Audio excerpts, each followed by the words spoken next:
Bismillahirrahmanirrahim. Assalamualaikum warahmatullahi wabarakatuh. Kali ini kita akan membahas intensif 7 ini akan membahas tentang materi struktur dan fungsi jaringan pada tumbuhan. Struktur dan jaringan pada tumbuhan yang pertama dimulai dari akar. Akar berfungsi yaitu untuk menambatkan dan memperkokoh berdirinya tumbuhan, menyerap air dan garam mineral, tempat penyimpanan cadangan makanan, serta sebagai organ yang membantu pernapasan. Pada tumbuhan ada sistem perakaran yang terdiri dari akar tunggang dan akar serabut.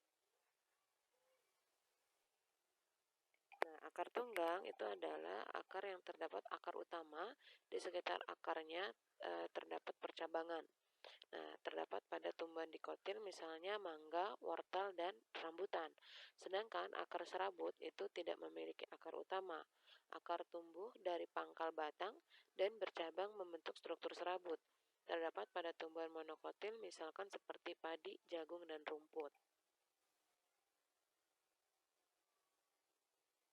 Nah, bagian-bagian dari akar, yang pertama jaringan pada akar dari luar ke dalam. Pertama ada epidermis. Epidermis ini adalah satu jaringan yang terdiri dari satu lapis sel yang tersusun rapat. Nah, pada permukaan luar terdapat rambut akar untuk memperluas bidang penyerapan air dan garam mineral. Jadi itu adalah rambut-rambut akar ya, yang berfungsi untuk membantu dalam penyerapan. Nah, korteks terdiri atas dari sel-sel parenkim, dinding sel tipis dan memiliki banyak ruang antisel untuk pertukaran gas. Nah, korteks berfungsi sebagai tempat penyimpanan cadangan makanan.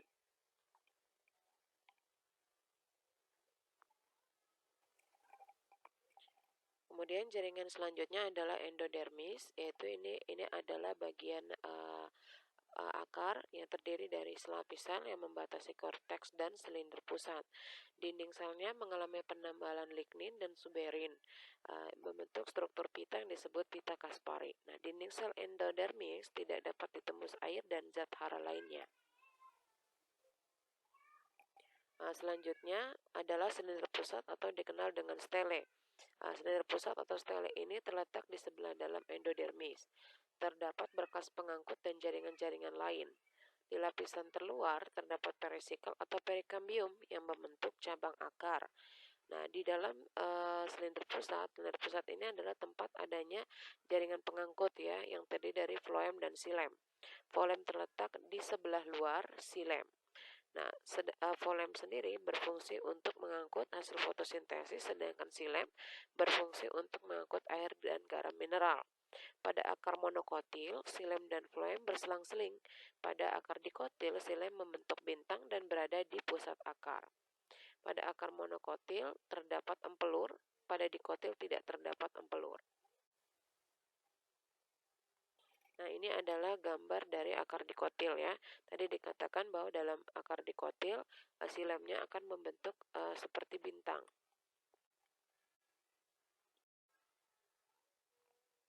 Nah, ini adalah gambar akar monokotil di mana xilem dan floemnya saling berselang-seling. Nah, selain ada akar, organ lainnya adalah batang. Batang berfungsi menegakkan tumbuhan, menghubungkan akar dan daun, tempat penyimpan cadangan makanan. Pada batang terdapat buku dan ruas. Buku merupakan tempat melekatnya daun, sedangkan ruas merupakan bagian di antara dua buku tersebut. Oke, bagian batang dari luar ke dalam, susunan struktur jaringannya sama seperti akar ya, yang dimulai dari lapisan pertama namanya epidermis, yang terdiri dari selapis sel yang tersusun rapat dan memiliki kutikula. Nah, sedangkan bagian korteks itu tersusun atas sel parenkima berdinding tipis, memiliki banyak ruang antar sel dan terdapat kolenkima dan sklerenkima. Nah, ini berfungsi sebagai jaringan penyokong dan memperkuat batang. Batang muda itu terdiri dari kolenkim dan klorofil, sedangkan batang tua kolenkim diganti dengan sklerenkim, tapi tidak ada klorofil. Kemudian ada bagian endodermis. Nah, endodermis ini tidak terlalu jelas dan menyatu dengan korteks. Setelah endodermis ada silinder pusat. Silinder pusat ini terletak di sebelah dalam korteks. Terdapat sel-sel parenkim dan berkas pengangkut xilem dan floem. Xilem mengangkut air dan garam mineral dari akar ke daun, sedangkan floem mengangkut zat makanan hasil fotosintesis dari daun ke seluruh tumbuh-tumbuhan. Pada batang dikotil, berkas pembuluh angkut akan membentuk sebuah lingkaran, xilem di sebelah dalam dan floemnya ada di luar. Di antara xilem dan floem ini terdapat kambium. Sedangkan pada batang monokotil, berkas pembuluh menyebar, tidak teratur dan tidak mempunyai kambium. Terletak lebih rapi ya, di mana xilem itu berada di dalamnya floem. Di mana letak xilem dan floemnya tidak beraturan. Selanjutnya daun, umumnya berwarna hijau, berbentuk lebar dan pipi. Bagian tipis melebar disebut lembaran daun, sedangkan pada lembaran daun terdapat tulang daun. Tulang daun monokotil ini melengkung sejajar, sedangkan tulang daun dikotil menyirip dan menjari. Bagian-bagian daun terdiri dari epidermis. Epidermis ini terdapat celah atau pori yang diapit oleh dua sel penjaga.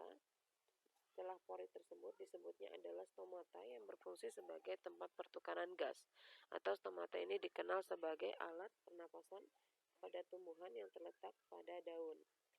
Mesofil, kemudian setelah dari epidermis ada jaringan mesofil yang terletak di epidermis atas dan bawah.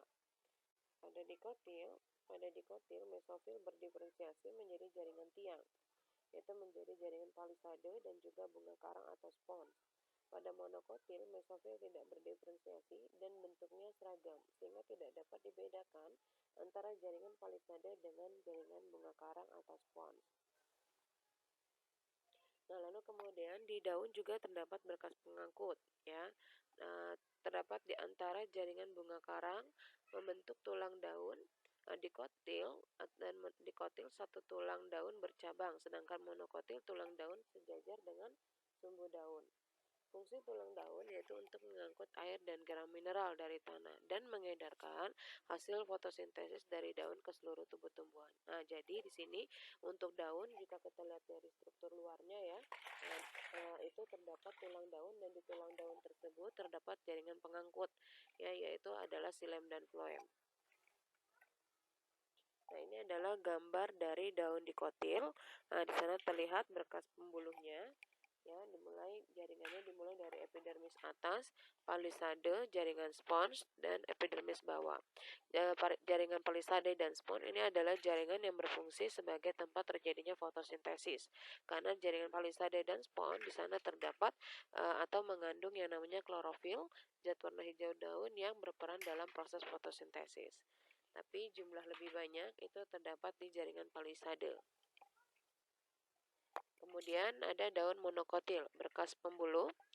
Ya, di sini ada daun monokotil, ada epidermis atas, mesofil, kemudian ada rongga udara, ada epidermis bawah, dan juga ada xilem dan floem.